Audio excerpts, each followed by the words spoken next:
Hello.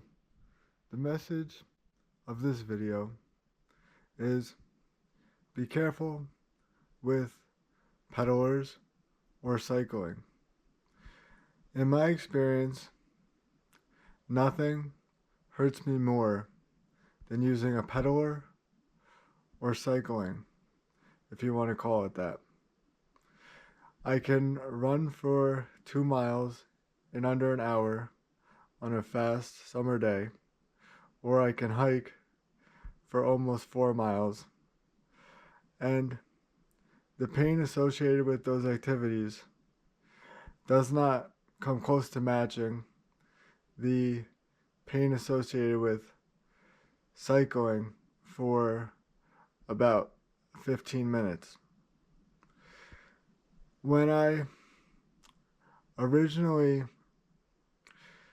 started with my issues having severe muscle spasms, I went to physical therapy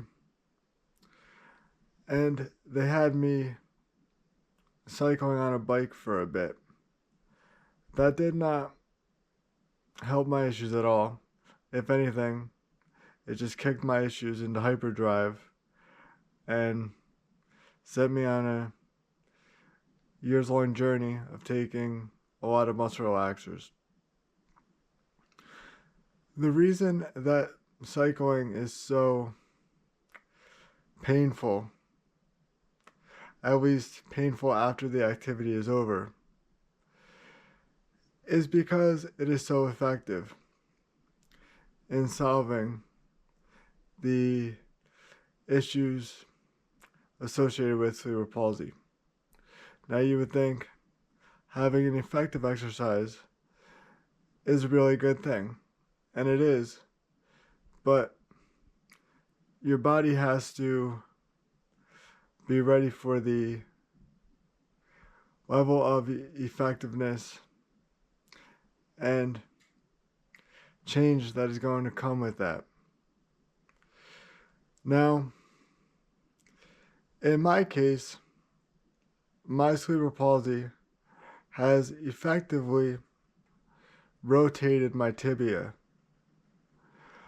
So,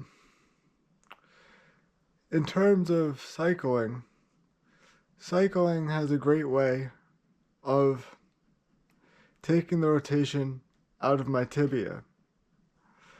And once you take the rotation out of your tibia, you have effectively solved your issue. However, doing this is very painful. And if you're not up for it, then you're only going to end up hurting yourself even more. The challenges with cycling, at least, is that it doesn't hurt right away. So while you're doing the activity, you'll be fine.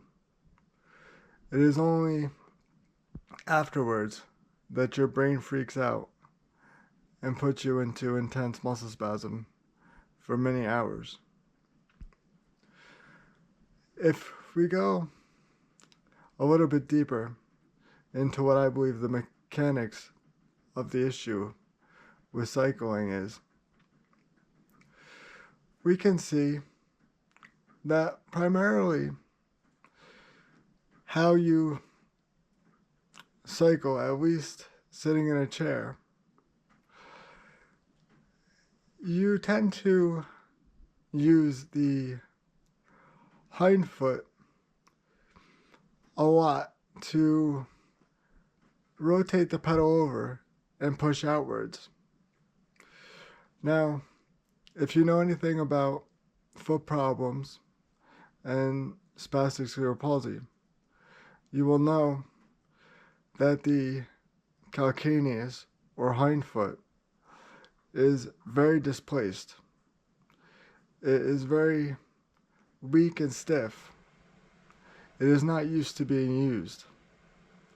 Primarily when you run or walk with cerebral palsy, you are walking on your forefoot. You're never really using your hind foot. So to all of a sudden have to use your hind foot to push a pedal out is very alarming to your senses. Your body does not like that, and it will inevitably have a painful reaction to what you're doing. As I said before, the exercise is very effective. It will fix your foot. It will strengthen your hind foot, which will help everything along the chain. But again, you have to understand what you're doing and be accepting of the pain that will follow. I don't think the pain will last forever or be intense every time you cycle. But understand, especially in my case, if you're using a pedaler, make sure that you are not extremely short like I am, because most pedalers are made for people of normal height.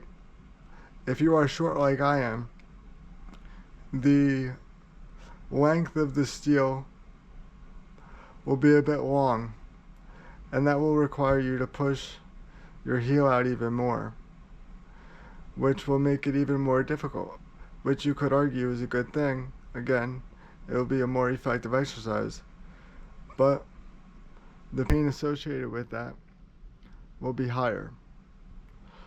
Now, this brings up an interesting question. Is pedaling while seated a better exercise than actually cycling on a bike? I contend that it actually is, because when you're seated,